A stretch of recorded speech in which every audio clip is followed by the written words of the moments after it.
Hey guys, after we announced the new beta round for the Magic Uploader yesterday, I got quite a few questions about it. So I thought I'd take the chance today to just do a little video and talk a bit about the Magic Uploader, what it is, what it does, why you might want it, why you might not want it, and answer some of the questions that came up yesterday. So first up, this is it. This is what it looks like. It's a little box. It's got some hardware inside and basically just a single power port that's there. So you get a power supply with it, and all you really need to do is plug it in. It also comes with a special SD card that you put in your CPAP machine. It's called a Wi-Fi SD card. And what that does is it allows the Magic Uploader to talk to your CPAP machine and basically stream the data off that and send it directly to your SleepHQ account.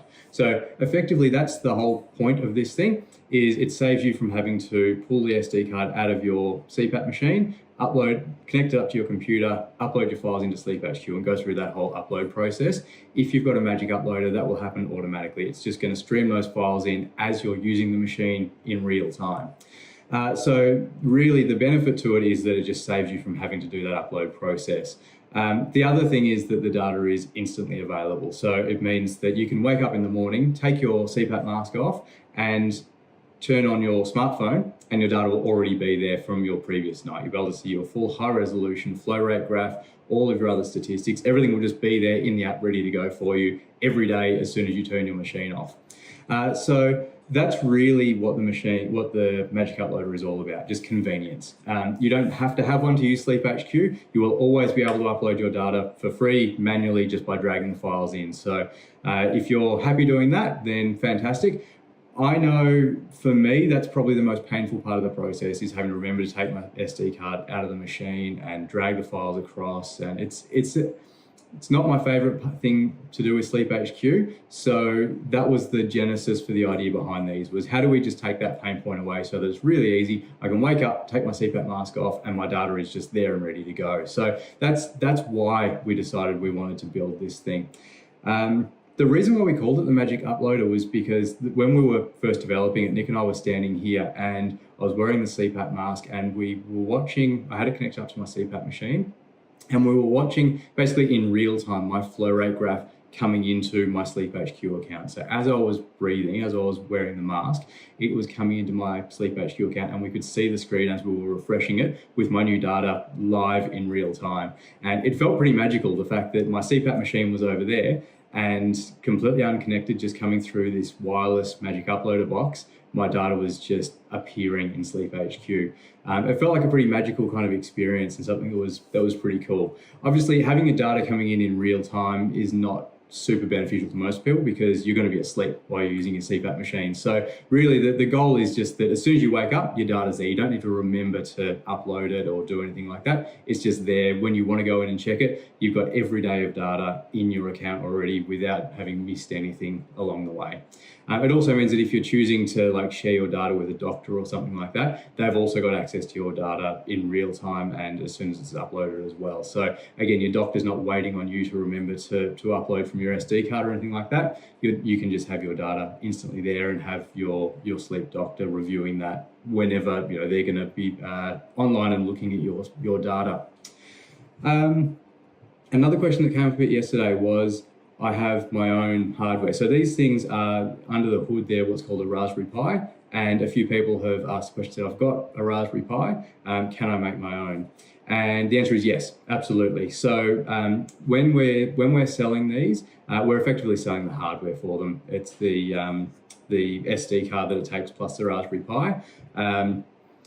If you want to build your own, if you have your own Raspberry Pi and you've got the right Wi-Fi SD card, or you want to go and buy a Wi-Fi SD card, yeah, absolutely. We're going to make the software available for free for anyone who wants to do that. There are a few extra considerations with open sourcing the software that runs on the Pi, because we have to make sure that it is really, really secure if we're going to open it up for everyone to use. So that won't happen straight away. So we're going to release the paid version where you'll be able to buy it as a complete package.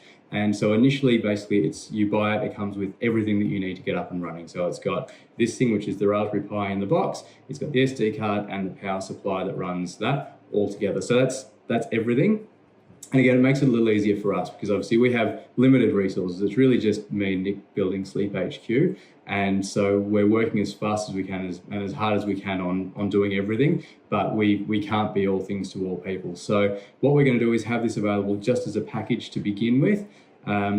Once that's done and established, one of the next things on my list of things to work on is the open source version of the software that powers the Pi. So for the people that do have their own hardware and want to build their own, yes, we will be open sourcing it and you'll be able to do that. And along with that, another question that's come up a few times is people asking about an API for Sleep HQ because they want to be able to basically build their own version. They don't necessarily want our software, but they might have already built something to download the files off their CPAP machine remotely, and they're looking for like an API endpoint to push their data up to.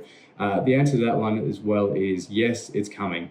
We're using a private API to power the Magic Uploader right now. And again, it's private because it may change. We're still kind of in active development on what that API endpoint does and returns and how it all works.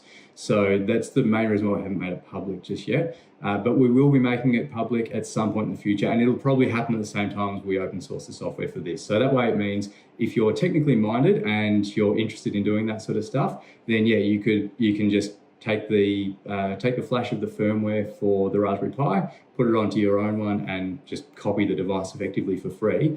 Or if you want to actually build your own version of it, then again, we'll have the API open sourced, you'll be able to, or public, and you'll be able to experiment with it and build your own version of it if you want to. And again, I think one of the really cool things about Sleep HQ is that we have this data now available in the cloud that people can access their own data from. So that API, I can see us going forward, extending the API and making it more extensive, where you could potentially be polling for other types of data. You could be running your own analysis by hitting the Sleep HQ API, downloading that different versions of the data, analyzing it in your own way. You could basically build your own web front end for it if you really wanted to. So I think the API is going to be really powerful if you're really into the kind of data science side of things, and that's something that you want to get into. Yeah, absolutely, we've got that coming, because I think that's super exciting to open that up for people and say, hey, we want you to have access to your own data in a safe, secure way, and then allow you to manipulate it, analyze it, whatever you want to do. I think that's a really exciting sort of up and coming feature for Sleep HQ that we're definitely looking to bring in at some point. The other one is when will they be sort of fully available? So obviously we're still really beta testing these at the moment.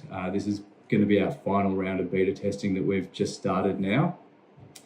These will be launched with the Pro Plan. So when the Pro Plan goes live in about 6 weeks' time, that will be the time that we're planning to also officially make these available. So that's the plan. You know, software development, sometimes things blow out a little bit, but it's been a long time coming. I'm pretty confident that we're about 6 weeks away from having everything wrapped up for the Pro Plan and for these, especially with this final round of beta testing. I think it gives us a good few weeks to really just nail out any final little things that are in there that are causing people issues. We can get it all wrapped up, launch these officially, and then we can start looking at things like, you know, open sourcing the software for them, doing the API. We've got a lot of other feature requests and things that people have been asking for, other sorts of machines that we want to support. I know the DreamStation users want to be able to use these as well.